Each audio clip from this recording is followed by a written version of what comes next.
Salut à tous, la team Well, Thomas M. Show pour Lyon Fan TV. Très heureux les gars de vous retrouver pour une nouvelle vidéo. J'espère que vous allez bien. Lendemain du 14 juillet, fête nationale. J'espère que vous avez bien tous fêté ça. Pour ceux qui sont français, évidemment. Parce qu'on a des supporters sur cette chaîne qui sont un petit peu de partout dans le monde et qui sont surtout originaires de plein d'endroits différents. Je crois qu'il y a quelqu'un qui m'a mis un commentaire, il était en Centrafrique. Donc l'OL est international. Je pense que le club prendra un jour la dimension de cette ferveur des supporters de partout dans le monde. N'hésitez pas les amis à vous abonner, c'est important. Un pouce aussi, un commentaire, le référencement. Il y en a un qui m'a mis hier, je crois, référencement. Juste commentaire, référencement et puis bleu et rouge. Un émoticône bleu, un émoticône rouge. C'était très drôle, mais effectivement, ça fait pour le référencement. Donc c'est chouette. Merci à vous. Merci à tous ceux qui nous rejoignent. Désolé du vent. Je suis au Jardin des Plantes à Paris, un endroit que j'adore. Parce que c'est un endroit vraiment où vous pouvez prendre le temps de respirer à Paris, chose qui n'est pas aisée dans cette grande ville. Mais Jardin des Plantes, c'est très chouette. Allez, je vous fais ce petit débrief du match d'hier, du premier match amical de l'Olympique Lyonnais entre Die Dreyfus et l'OL, club de Détroit néerlandaise. Je vous ai pas fait de débrief parce que j'avais pas le temps, par contre j'ai vu le match. Bon, en tout cas, j'ai essayé de regarder ce match tellement il fut dur à regarder. Première purge de l'année, vous l'avez bien compris pour ceux qui l'ont regardé, une première purge. On s'est même dit pendant les 20 premières minutes, mais qu'est-ce que c'est que cette bouillie? Qu'est-ce que c'est que ce match absolument infâme de nos gones? On a l'impression qu'ils n'avaient pas fait le switch entre la saison dernière et cette saison. Et c'est pour ça que c'était hyper inquiétant. Surtout que l'équipe de la première mi-temps, excusez-moi, mais face à une Détroit néerlandaise, vous avez quasiment votre effectif. Je dis bien quasiment, parce qu'il y a ceux qui ont participé au championnat d'Europe U21 qui ne sont pas là. Vous avez ceux qui reviennent de trêve internationale, Toko Ekambi, Tagliafico. Bon, voilà, on met ça de côté, mais quand même, vous avez une équipe très compétitive quand même, après une semaine de préparation intense, du côté des Pays-Bas, pour pouvoir quand même rivaliser ou faire un très bon match de préparation face à une Détroit, division 3 néerlandaise. Donc vous aviez un 4-3-3 avec Lopez dans les cages, défense centrale Diomandé et Lovren. Vous avez sur le côté droit Clinton Mata, première recrue de l'Olympique Lyonnais. Voilà, à gauche le jeune Laziri. Milieu de terrain à 3 avec Le Penant, Tolisso et Momo et Larouche. Et puis une attaque avec Jeffinho, Sarr et Lacazette. Donc une équipe, excusez-moi, mais il y avait de quoi faire. Match amical, c'est sûr. Mais on a été battu dans le rythme, battu dans l'intensité. Alors bien sûr, on nous a sorti déjà les premières excuses. Préparation physique intense d'avant-saison, on a bien bossé le matin, on a couru, et puis on a eu même Anthony Révélière, qui est aujourd'hui consultant au Wellplay, qui nous dit « Ouais, mais les joueurs, ils ont fait 2 heures de bus pour venir, ils sont peut-être fatigués. » Donc on nous sort déjà, dès le premier match de la saison, de la pré-saison, des excuses de fatigue, de trajet en bus. Je suis très étonné qu'on sorte déjà la boîte à excuses, sachant que tout en haut de la nouvelle direction de l'Olympique Lyonnais, on dit on doit travailler, on ne doit plus trouver d'excuses, on doit retrouver les sommets. Je suis très étonné. Donc voilà, on a été bouffé dès les premières minutes de jeu. Anthony Lopez, comme à sa grande habitude, a fait le job. Mais ces joueurs, justement lui, c'est vrai, on voyait des mecs mous, dans les passes, pas de fluidité, pas d'envie de révolte, pas de... Je sais pas, il n'y avait rien du tout qui sortait des pieds des joueurs. Et là vous dites, non mais c'est pas vrai. Et tout de suite, moi, dans ma tête, je me suis dit, et ça va être l'objet d'une prochaine vidéo, parce que je ne l'ai pas encore tournée, je vais la tourner juste après, sur le sujet Laurent Blanc et cette interview lunaire qu'il a encore donnée au journal L'Équipe. Mais tant qu'on aura Laurent Blanc, les amis, ça sera la même chose, la même tambouille. Je pense, ça je répéterai dans ma vidéo d'après, c'est un petit peu un spoil, je pense que quand vous voulez changer de projet, vous devez changer votre coach. Donc je m'en fous qu'il ait fini 3e sur la phase retour, etc. Moi, je vois les mêmes attitudes. Je ne vois... je vois rien. C'est-à-dire que si vous prenez les mêmes, vous prenez les mêmes, vous appliquez les mêmes recettes, il se passera la même chose. La même chose. Donc à un moment donné, il faut être un petit peu pragmatique. Mais l'attitude des joueurs sur cette première mi-temps, parce qu'ils ont changé, hein, vous le savez, ils ont changé, ils ont fait une équipe première mi-temps, une équipe deuxième mi-temps. Mais sincèrement, l'attitude, elle est zéro. Je veux bien que vous ayez les jambes coupées. Je veux bien que vous soyez fatigué de votre semaine d'entraînement. Mais vous avez quand même l'envie, quelque chose. Vous êtes footballeur professionnel. Vous n'êtes pas face au Real Madrid Prime. Vous n'êtes pas face au Barça Prime. Vous êtes face à des treffeurs. Peut-être que ça ne les motive pas.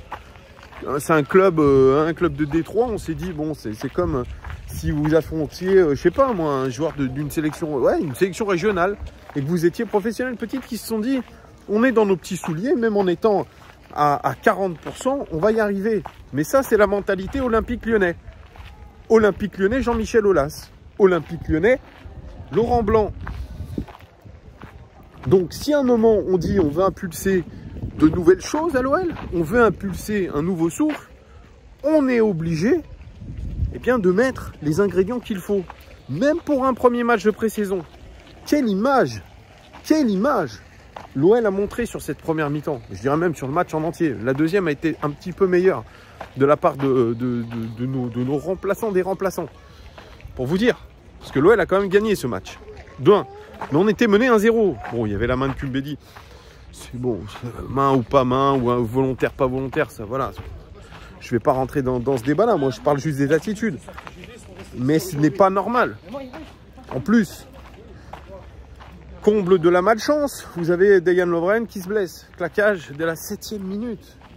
Dejan Lovren absent déjà un mois, au mois de mai dernier, pour un problème pareil de blessure musculaire. Ça, c'est très inquiétant parce que on risque de se retrouver avec un Dejan Lovren très fragile. Peut-être qu'il a signé chez nous parce que sa fragilité ne lui permettait pas d'aller dans d'autres clubs.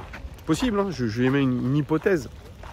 Mais j'espère que ça ne deviendra pas un Jérôme Boateng constamment blessé et en recherche de sa forme optimale. Parce que là, franchement, 7e minute, alors oui, c'est sûr, il y a une préparation physique intense.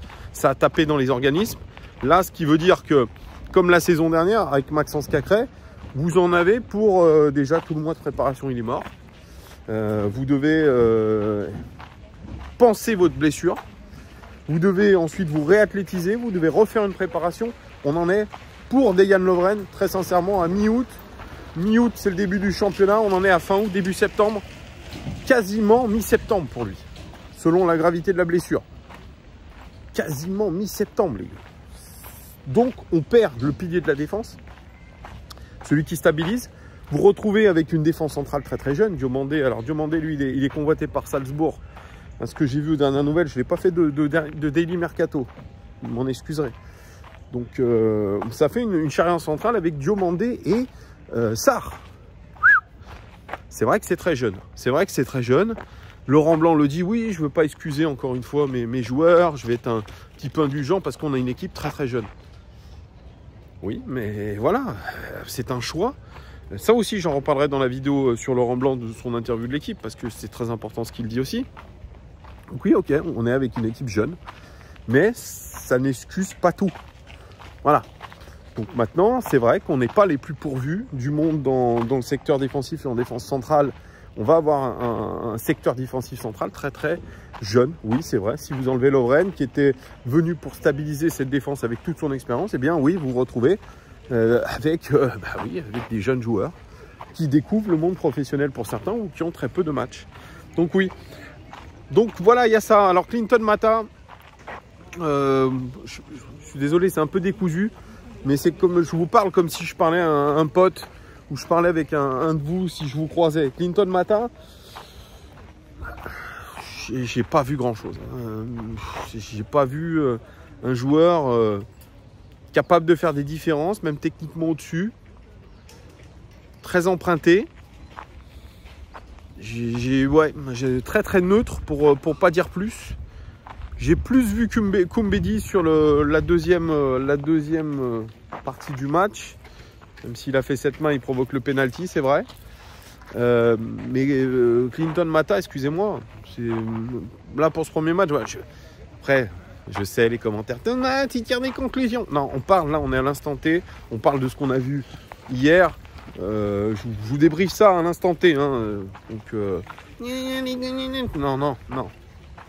Oui, je parle effectivement parce que j'ai vu un match et je me projette pas dans un mois. Mais si vous n'avez pas la mémoire courte, vous saurez que les matchs de préparation qu'on a foiré les saisons précédentes, ça a démarré ensuite très très mal en championnat et on a mangé notre chapeau à la fin. Donc c'est important quand même la préparation parce que ça donne le ton de la saison.